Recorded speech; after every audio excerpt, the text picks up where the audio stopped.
VC, how are we all doing?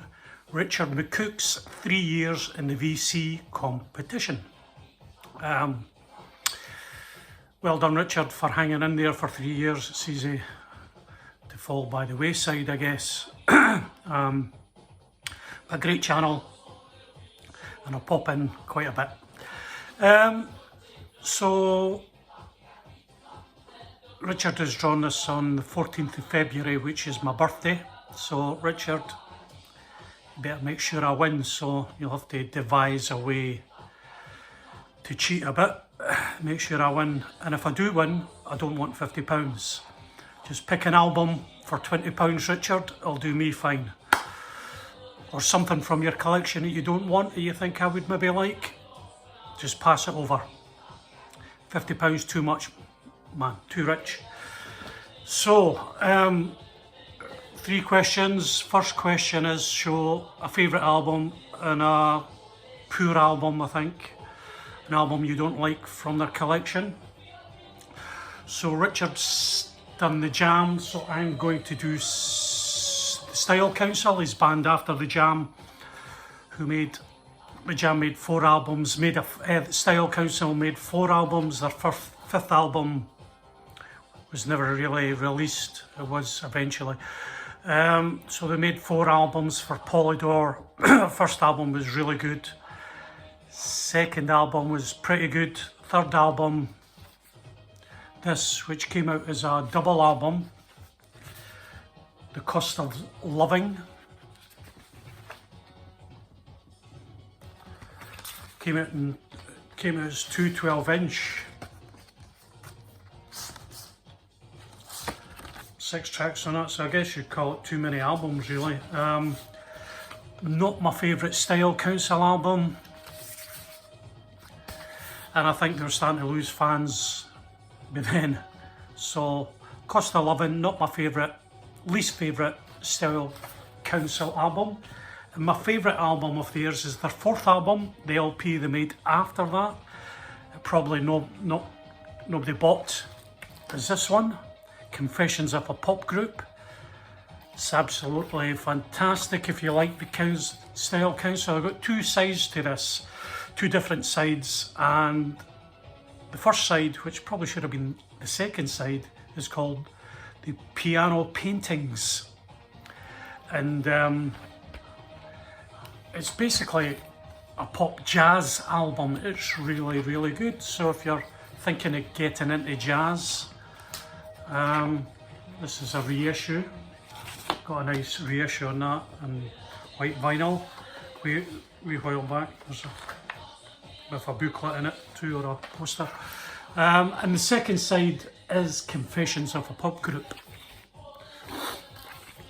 And there's probably about 3 or 4 singles off that, and they were all fantastic. Life at Top People's Health Farm, Why I Went Missing is just a great ballad. How She Threw It All Away, always like to sing that to my exes, great song. Such a brilliant 80s pop album, don't know when it's from, can't remember. But if you see this and you love Paul Weller and you've got a wee thing for the Style Council, an excellent fun LP, whether you play side 1 or side 2. So, back round about that time, my favourite band, or more or less, was XTC, and made many albums, and this is their last album, Homegrown, the Wasp Star Home Demos. This is on a double album, it's been reissued in recent times.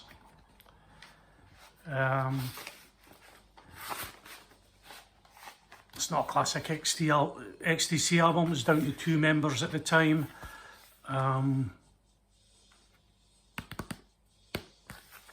It's okay. But my favourite XTC album is English Settlement, and this came out on a box set. Well, originally it was a double LP anyway, and it's a double LP, and this remastered on 200 grams, and you get a booklet too. I'll not take it out. Yep, still in the shrink. fantastic album, their most acoustic album, most mature album. XTC, English Settlement.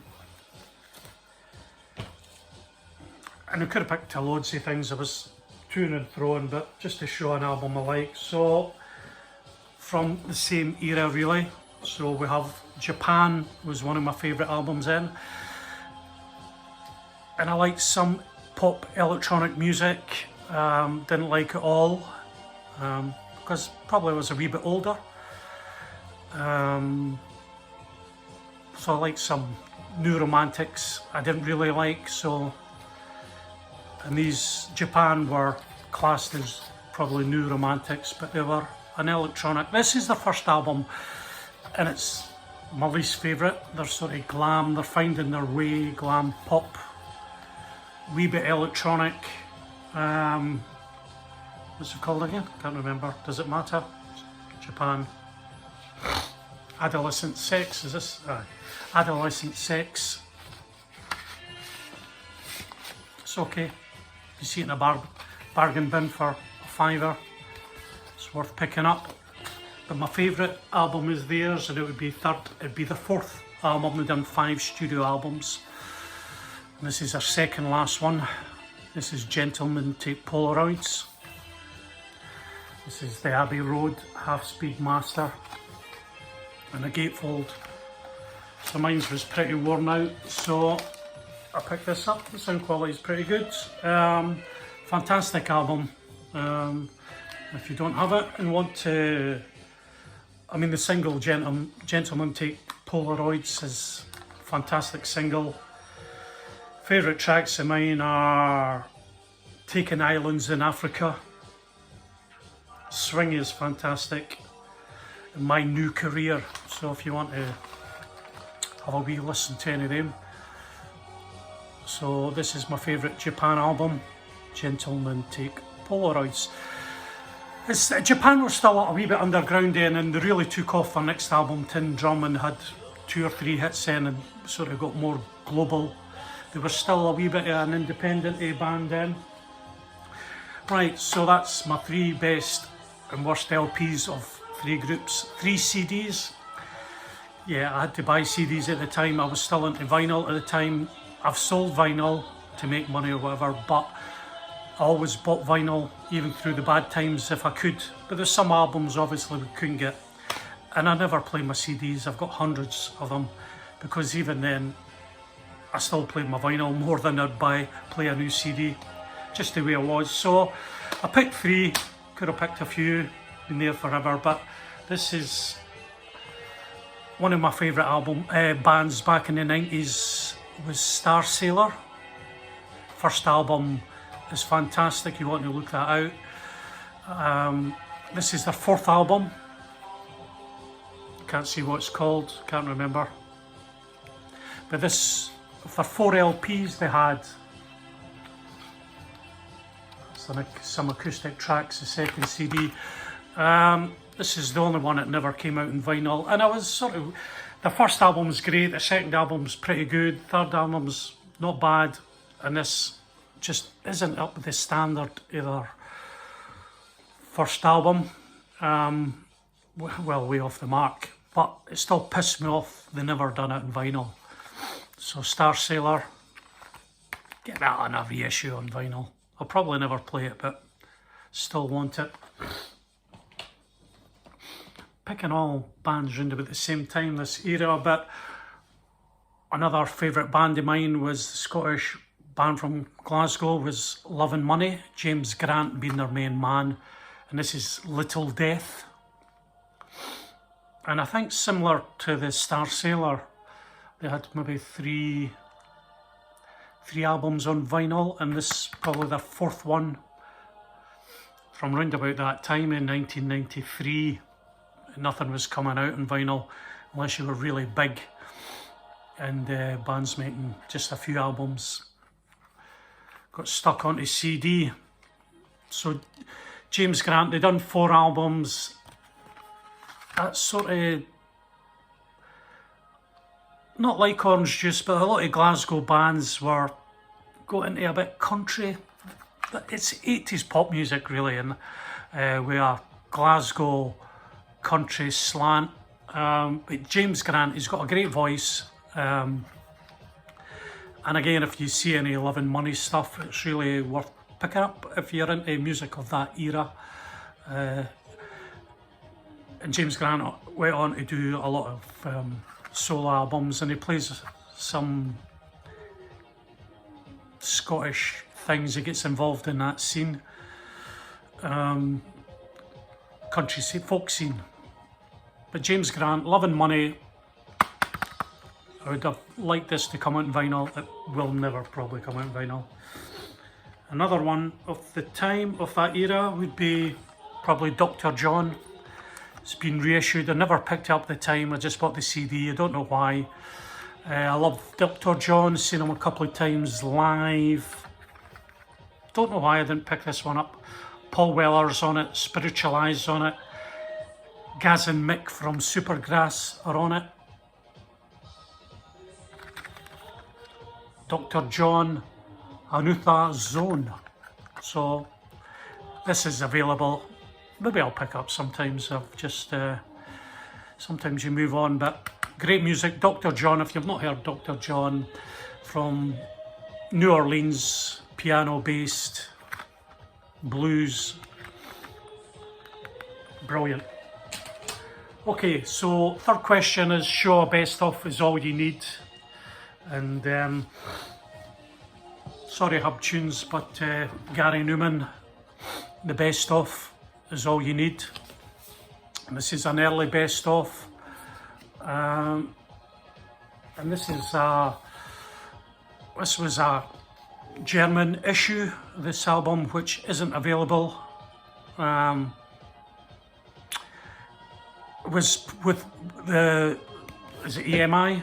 Beggars Banquet pulled it, didn't allow the issue, so there's a few promo copies and copies that were withdrawn in Beggars Banquet.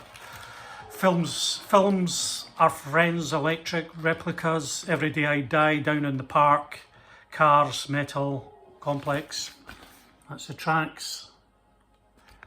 So if you want to do a swap with this mic, get your money out and show me what you've got. Great best of album, and I've got a few Gary Newman albums, but for me, this does it. Seen him live, he was pish. Next off, Sting, the best of Sting. Was it Fields of Gold? This is actually worth a lot of money. I'm sure that I thought it was a Grateful, but it's a double album. There's a wee insert in here, not pull out, the best of Sting. And I've got a live Sting album, and I think his first solo album. And a lot of Police fans will probably not care much for Sting stuff because he went sort of jazzy, I guess you would say, light pop jazz. Sting, Englishman in New York. We love toast done on both sides. But probably this is all you need as a best of for Gary, not Gary Newman, for Sting, Graham Saunders. And last but not least is Bjork. Now I have quite a lot of Bjork albums, greatest hits. But really for most, this is a fantastic greatest hits. In 2002, brilliant greatest hits album, and I don't listen to, there's maybe one or two other Bjork albums I listen to, but for most part Bjork's greatest hits is all you really need. Well, I mean, I've not got our recent albums, so they're probably getting a lot better, but as I've said before, I've got about 8 or 10 Bjork albums. I don't need 20, so finishing it at the greatest hits. I've got 2 or 3 after this. But this is really you may need for Bjork, and a good introduction into Bjork's music anyway if you don't have anything. So that's it. I hope I win, but you never know. Got to win a comp sometime, eh? Catch you later, Richard. See you around. Bye, VC.